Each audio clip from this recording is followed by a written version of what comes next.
علیکم رحمۃ اللہ۔ آپ کو کسی پیر مرید نے کہا اللہ اللہ کرنے سے اللہ نہیں ملتا، اللہ والے ہیں جو اللہ ملاتے ہیں، تو پیر نے جھوٹ کہا ہے۔ حضرت خولہ رضی اللہ تعالی عنہا پیارے نبی علیہ السلام کے پاس اپنا مسئلہ لے کر آتی ہے۔ کیا پیارے نبی صلی اللہ علیہ وسلم سے بھی کائنات میں کوئی بڑا پیر آیا ہوگا؟ ہرگز نہیں آیا ہوگا۔ آپ سے بڑا مرشد، آپ سے بڑا پیر، آپ سے بڑا امام، آپ سے بڑا رہبر، آپ سے بڑا رہنما، آپ سے بڑا گائیڈ کائنات میں نہ کوئی آیا، نہ کوئی مائی کا لال آئے گا۔ خولہ پیارے نبی علیہ الصلوۃ والسلام کے پاس آئیں، اپنا مسئلہ لے کر آئیں، بار بار آئیں، بحث کی، تکرار کی، اور یہاں سے مسئلہ حل نہ ہوا۔ خولہ نے پتہ ہے کیا کیا؟ اوپر خود ہی کال ملا لی، ڈائریکٹ کال ملائی اللہ رب العالمین کو، اور خولہ کو اللہ ملا، اور اللہ نے پھر خولہ کے سوال کا جواب دیا۔ کون خولہ؟ خولہ بنت مالک بن ثعلبہ رضی اللہ تعالی عنہا۔ اس پیر بابے کو سنا دیجئے گا۔ اعوذ باللہ من الشیطان الرجیم، بسم اللہ الرحمن الرحیم۔ قد سمع اللہ قول التی تجادلک فی زوجہا وتشتکی الی اللہ واللہ یسمع تحاورکما ان اللہ سمیع بصیر۔ پیرو اور مریدو سنو، اے نبی، یقیناً اللہ تعالیٰ نے اس عورت خولہ بنت ثعلبہ کی بات سن لی جو اپنے خاوند اوس بن صامت کے متعلق آپ سے جھگڑ رہی تھی، یعنی بحث کر رہی تھی، اور اللہ تعالیٰ کی طرف شکایت کر رہی تھی، اور اللہ تم دونوں کی گفتگو سن رہا تھا۔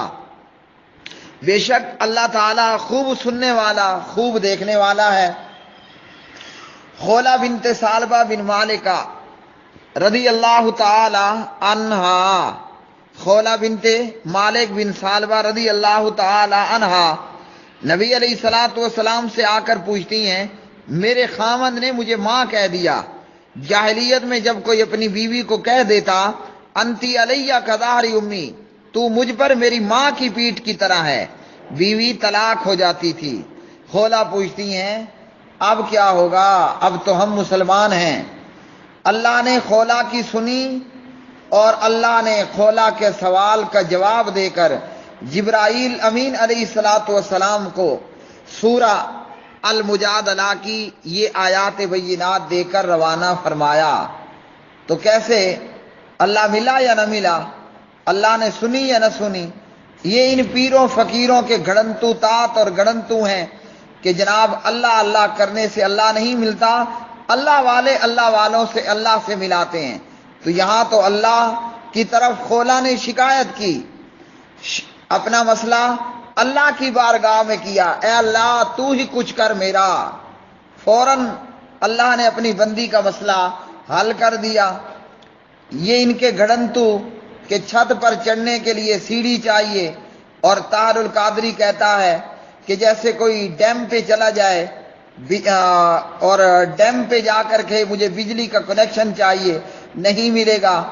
کوئی بجلی گھر چلا جائے، کہے کہ مجھے بجلی کا کنیکشن چاہیے، نہیں ملے گا۔ کوئی جو ہے وہ ٹرانسفارمر کے پاس چلا جائے کہ مجھے بجلی کا کنیکشن چاہیے۔ تو ان مشرکوں کی بنائی ہوئی یہ باتیں گھڑنتو کہ طاہر القادری کے بقول نعوذ باللہ یہ ڈیم، پانی کے بڑے بڑے ڈیم وغیرہ یہ اللہ ہے، اور طاہر القادری کے بقول کہ جناب یہ بجلی گھر رسول اللہ ہے صلی اللہ علیہ وسلم، اور یہ جو ٹرانسفارمر ہیں محلوں میں لگے ہوئے یہ پیر بابے ہیں، اور تمہارے گھروں میں موجود بجلی کا سامان چلانے کے یہ اسٹیبلائزر یہ خلیفے ہیں، یہ اللہ کے لیے بونگی اور بیکار مثالیں ہیں۔ وَنَحْنُ أَقْرَبُ إِلَيْهِ مِنْ حَبْلِ الْوَرِيدِ وَإِذَا سَأَلَكَ عِبَادِي أَنِّي فَإِنِّي قَرِيبٌ أُجِيبُ دَعْوَةَ الدَّاعِ إِذَا دَعَانِي فَلْيَسْتَجِيبُوا لِي وَلْيُؤْمِنُوا بِي لَعَلَّهُمْ يَرْشُدُونَ۔ جو رب اتنا قریب ہو کہ شارگ سے زیادہ قریب ہو، کیا اس رب کو ملنے کے لیے، اس رب سے بات کرنے کے لیے، اس رب کی ملاقات کے لیے، اس رب سے اپنے مسائل کا حل طلب کرنے کے لیے پیروں فقیروں اور بابوں کی ضرورت ہوتی ہے؟ ایسے کسی پیر کی ضرورت خولہ بنت مالک بن ثعلبہ کو تو نہ ہوئی۔ جب اس کو نہ ہوئی تو بھائیوں آپ کو اور ہمیں کیوں ہوگی؟ ہمارا رب ہماری بات کو، پکار کو سنتا ہے اور اس کو پورا کرتا ہے اور ہماری ضروریات کو پورا کرتا ہے۔ اس لیے ان پیروں فقیروں کے چکروں میں مت آئیے اور اپنے رب کو پکاریے۔ وہ رب حی قیوم ہے۔ پیر تو سویا ہوگا، پیر تو مرا ہوگا، کبھی خوشی میں تو کبھی غم میں، کبھی غصے میں تو کبھی پیار میں۔ اپنے رب کو پکاریے، وہ رب آپ کی پکاریں اسی طرح سنتا ہے، پوری کرتا ہے، جیسے رب العالمین نے خولہ بنت مالک بن ثعلبہ رضی اللہ تعالی عنہا کی شکایت اور پکار کو سنا اور حضرت خولہ کے مسئلے کو حل کیا۔ واللہ اعلم بالصواب۔